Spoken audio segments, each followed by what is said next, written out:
आज का सत्संग ध्यान पूर्वक पूरा जरूर सुने। घर में सुख शांति समृद्धि के लिए ये खास बातें जरूर ध्यान रखें। आप सभी लोग जो अपने घरों में दीपक जलते हैं, उसकी बाती का पूरा जल जाना या बच जाना क्या संकेत देता है? आपके पूजा, घर, मंदिर और खास अवसरों पर जैसे कि दीपावली, व्रत और अन्य धार्मिक अनुष्ठानों में दीपक जलाने से जुड़ी है।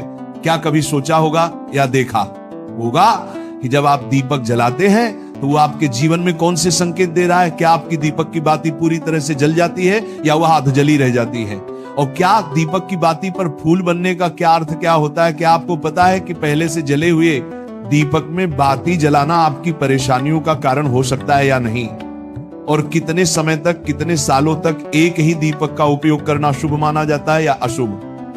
आज हम इन सभी रहस्यों का पर्दाफाश करेंगे और जानेंगे कि दीपक आपके जीवन में खुशहाली या बाधाएं कैसे ला सकता। तो भक्तों, आपको जानकर हैरानी होगी कि आप अपने पूजा घर के मंदिर में दीपक जलाते समय अगर ये गलती करते हैं तो आपको इसका परिणाम जरूर भुगतना ही होगा। दीपक की बाती का पूरा जल जाना और बाकी का बच जाना भी अलग अलग संकेत देता है, जो आपके लिए जानना बहुत जरूरी है। जब हम पूजा करते हैं तो हमारा दीपक कभी कभी अचानक से बुझ जाता है और कभी कभी ऐसा होता है कि हमारी पूजा होने के बाद हम उस दीपक को भगवान के सामने जलता छोड़ देते हैं, लेकिन कुछ समय के बाद में दीपक खुद बखुदा जली बाती और घी बचा रह जाता है। और कभी कभी तो हमारे दीपक की बाती पूरी जल जाती है और उसमें फूल भी बन जाता है। तो इनके अलग अलग नकारात्मक और सकारात्मक परिणाम होते हैं। तो सबसे पहले ये जानते हैं कि अगर हमारे दीपक में फूल बन रहा है तो इसका क्या मतलब होगा।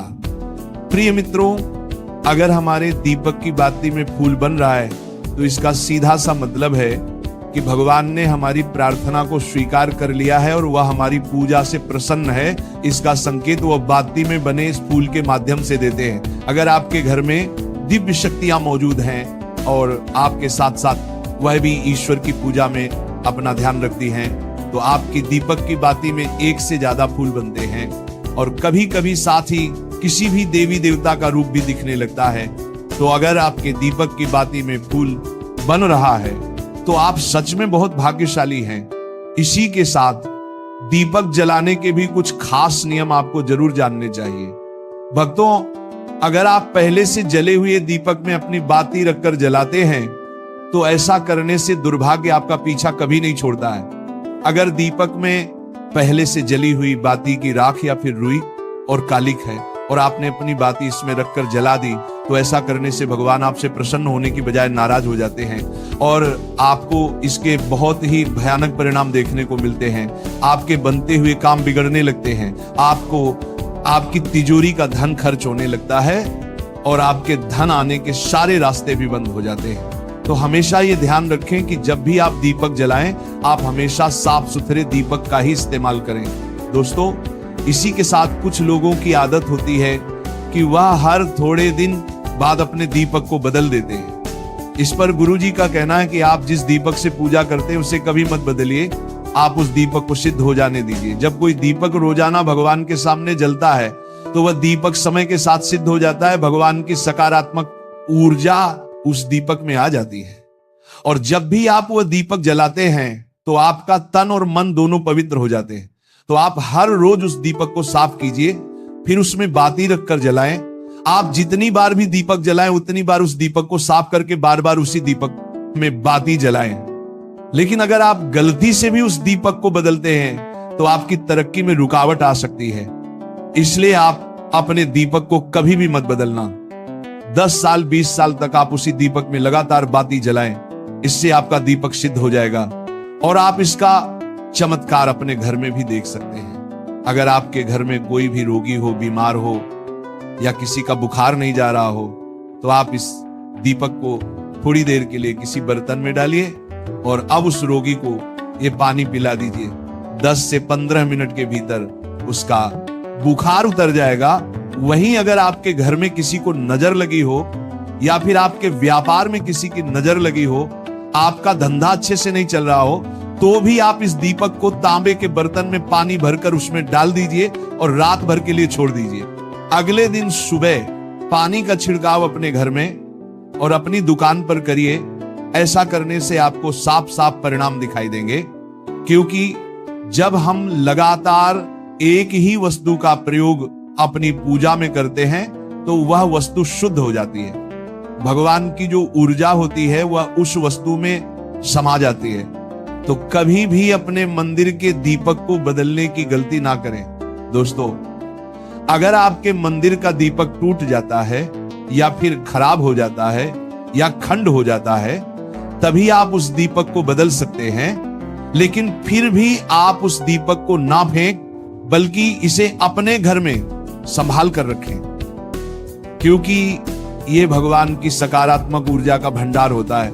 वहीं अब आपको ये भी बता देते हैं कि अगर आपके दीपक की बाती पूरी नहीं जलती है और आपके दीपक में घी बच जाता है तो इसका क्या परिणाम होता है। सबसे पहले ये देखिए कि अगर आप किसी भी पेड़ पौधे की पूजा कर रहे हैं और पूजा में जलाया हुआ दीपक पूरा नहीं जलता या फिर उसमें घी बच जाता है, तो इससे आपके घर में बीमारियां घर बना लेती हैं और ये बीमारी कभी भी आपका पीछा नहीं छोड़ेगी।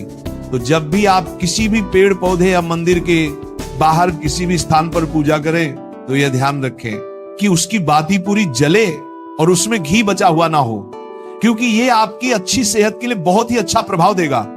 वहीं अगर आपके घर के मंदिर में दीपक की बाती पूरी नहीं जलती और पूजा करते समय दीपक बार बार बुझ जाता है तो जरूर आपके घर में नकारात्मक ऊर्जा का वास है और ये आपकी पूजा में विघ्न डालने का काम करती है। दोस्तों, हमारे घर में अगर कोई बुरी शक्ति होती है या फिर कोई ऐसी ऊर्जा होती जो ये नहीं चाहती कि आपके घर में भगवान की कृपा हो और सकारात्मक ऊर्जा हो, तो ये आपकी पूजा सफल नहीं होने देती, क्योंकि भक्तों एक वातावरण में एक ही तरह की ऊर्जा रह सकती है, या तो सकारात्मक या नकारात्मक। जो बुरी शक्तियां होती हैं वह ये कभी भी नहीं चाहती कि आपके घर में देवी देवताओं की कृपा हो। अगर आपके घर में भगवान ने अपनी कृपा की तो उन बुरी शक्तियों और ऊर्जा का प्रभाव खत्म हो जाएगा। इसलिए ये शक्तियां चाहती हैं कि आपकी पूजा में रुकावटें आए। इन्हीं के प्रभाव से हमारा दीपक बार बार बुझ जाता है या फिर दीपक की बातें पूरी नहीं जलती।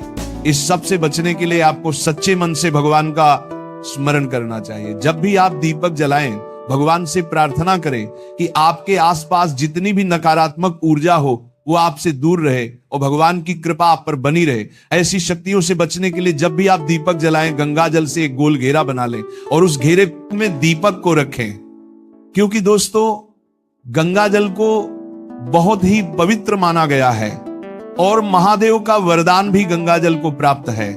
गंगा जल में सबसे पहले तो कोई भी बुरी शक्ति प्रवेश नहीं कर सकती, इसलिए गंगा जल कभी खराब नहीं होता और हर तरह की ऊर्जा को सकारात्मक ऊर्जा में बदल देता है।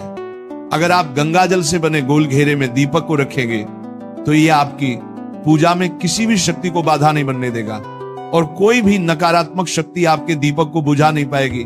आप निर्विघ्न अपनी पूजा संपन्न कर पाएंगे और देवी शक्तियां भी आपके जीवन में अपनी कृपा और आशीर्वाद बनाए रखेंगी। ये जो हमें दुख मिलते हैं ना, ये पाप के कारण मिलते हैं। लोग मारे घूम रहे हैं, दुख मिटाने के लिए सोचते हैं कोई जादू कर दे, कोई टोना कर दे, कोई जंतु बांध दे, कोई आशीर्वाद दे दे।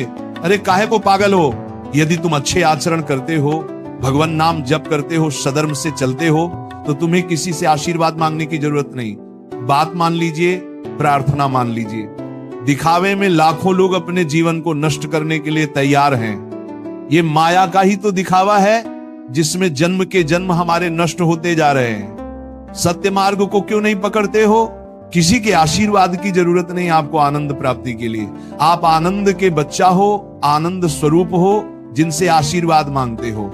उनके अंदर जो आत्म तत्व बैठा है वह तुम्हारे अंदर बैठा है, वही संपूर्ण आनंद लिए तुम्हारे अंदर बैठा है। तुम्हें किसी से गिज्ञाने की जरूरत नहीं। बस तुम अपने स्वरूप को नहीं पहचान पा रहे हो, अपनी शक्ति को जागृत नहीं कर पा रहे हो, इसलिए तुम दौड़े घूम रहे हो। भागने की जरूरत नहीं है। सत्संग सुनो, उसे अपने आचरण में उतारो। ये बात आप कागज में लिख लो, चाहे दिमाग में लिख लो। जब तक आपके आचरण शुद्ध नहीं होंगे, जब तक आप भजन नहीं करोगे, जब तक आप दूसरों को सुख नहीं दोगे, मन वचन कर्म से किसी को भी दुख नहीं पहुंचाना, तब तक आप भाग्य यहां से लेकर ब्रह्मलोक तक अगर आपको सुख मिल जाए तो बता देना, आ ब्रह्म भान लोक पुनरावर्तन अर्जुन, यहां सुख मिलने वाला है। आ ब्रह्म स्तंभ पर्यंतम सर्व माया जगत, यहां सुख मिलने वाला है। अगर सुख सिंधु भगवान का भजन नहीं करेंगे, बैठ के अपने घर में बैठकर आधा घंटा भजन नहीं करेंगे, मारे घूम रहे हैं, सोच रहे हैं ये भगवान का अवतार है, हमारा कल्याण हो जाएगा। ए भाई, जब भगवान वास्तविक अवतार लिए और जो भजन नहीं किए उनका भी कल्याण नहीं हुआ। भगवान के अवतार के समय हम भी रहे होंगे, कहीं ना कहीं किसी जीव जंतु के कल्याण हुआ क्या? अब भजन करोगे तो कल्याण हो जाएगा, हमारी बात मान लो। बार बार आपको कभी कड़वे शब्दों में, कभी मीठे शब्दों में बताते हैं। ए भाई, बचपन से भगवान के मार्ग में लगे हुए हैं, हमको अपना कर्म भोगना पड़ रहा है। जो शरीर रचना के समय रचा गया था वो सुखद या दुखद कर्म भोगना पड़। रामकृष्ण परमहंस जी के कैंसर था, भाई जी हनुमान प्रसाद पोदार जी के उदर में कैंसर था। बड़े बड़े महापुरुषों को भोगना पड़ा, तो प्रारब्ध को भोग लो। ये भोगने की सामर्थ्य नाम जप से आ जाएगी, और नाम जप करके जन्म मरण के चक्र से मुक्त हो जाओ। मान लो मेरी बात।